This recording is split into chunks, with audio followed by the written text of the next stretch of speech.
Assalamualaikum warahmatullahi wabarakatuh. Perkenalkan, nama saya Citra Rahayu dari kelas C122 Akuntansi dengan nomor induk mahasiswa 102222038. Di sini saya akan menjelaskan tentang sistem transaksi digital dan finansial teknologi dari mata kuliah Sistem Transaksi Keuangan Digital. Baik, yang pertama di sini ada pengantar. Transformasi digital serta kemajuan teknologi setelah membawa perubahan pada perilaku pasar. Saat ini, sebagian besar konsumen lebih cenderung untuk melakukan transaksi secara online.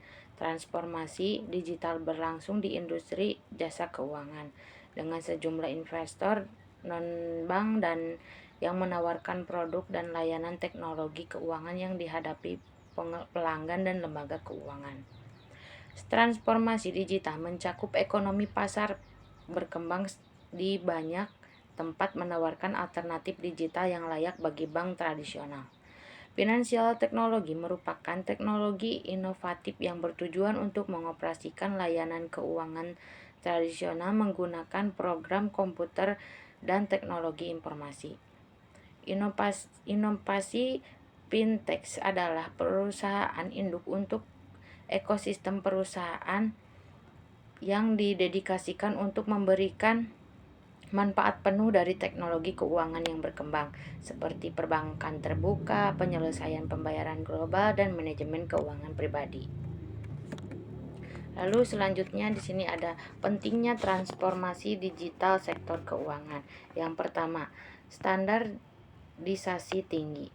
Fungsi keuangan selalu dianggap berkinerja tinggi ketika ini integrasi dengan sistem teknologi dengan proses dan data terstandarisasi, mengarah ke standarisasi yang tinggi. Yang kedua, fungsi yang sangat otomatis.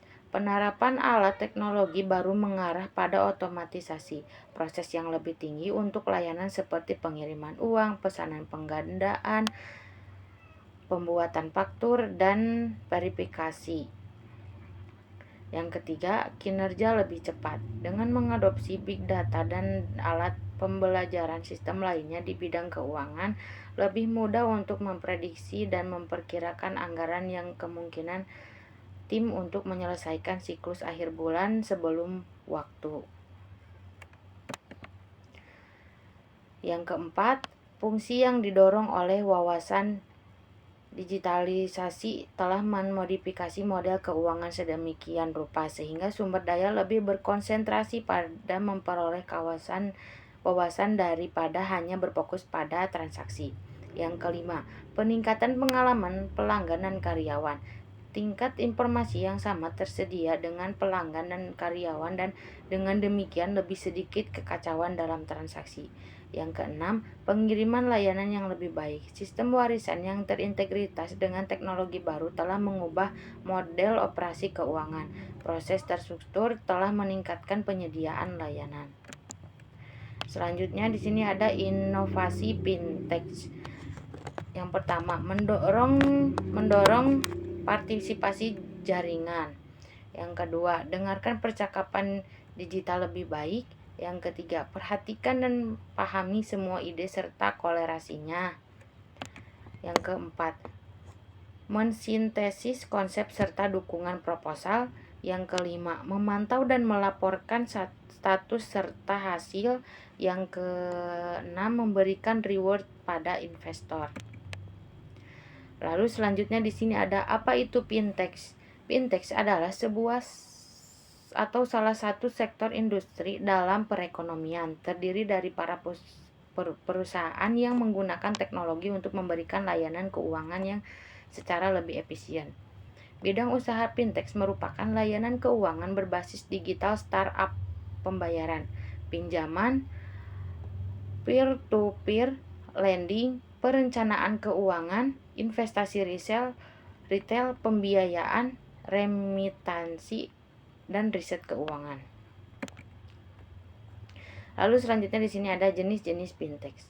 Yang pertama, payment atau channel system merupakan layanan elektronik yang menggantikan uang kartal dan uang kiral sebagai alat pembayaran. kartu dan e-money, sistem pembayaran berbasis kriptografi seperti Bitcoin. Yang kedua, digital banking ATM atau EDC, internet banking, mobile banking, SMS banking, phone banking, dan video banking, yang utamanya ditunjukkan kepada masyarakat yang belum memiliki akses ke perbankan. Dan yang ketiga, dalam kajian OJK, electronic channel simpanan, pinjaman maupun jasa perbankan lainnya, bahkan memungkinkan nasabah melakukan transaksi lain seperti e-commerce, investasi, dan advisory karena bank telah bekerja sama dan berhubungan secara sistem dengan pihak lain. Yang keempat, online atau digital insurance adalah layanan ansuran bagi nasabah dengan manfaat teknologi digital seperti asuransiku, pasar polis, raja premi. Yang kelima ada P2P lending, adalah layanan keuangan yang memanfaatkan teknologi digital untuk mempertemukan antara pihak yang membutuhkan pinjaman dan pihak yang bersedia memberikan pinjaman website. Crowdfunding adalah kegiatan pengumpulan dana melalui website atau teknologi digital lainnya untuk tujuan investasi melalui sosial. Contohnya kita bisa. Sumber dana P2P lending dan crowdfunding dapat berasal dari seseorang atau sekumpulan orang yang secara sadar menempatkan dananya, baik dalam bentuk ekuitas, pinjaman, sekedar untuk donasi, atau pengakuan publik. Para penyandang dana itu bisa disebut dengan angel investor. Sekian penjelasan dari saya. Assalamualaikum warahmatullahi wabarakatuh.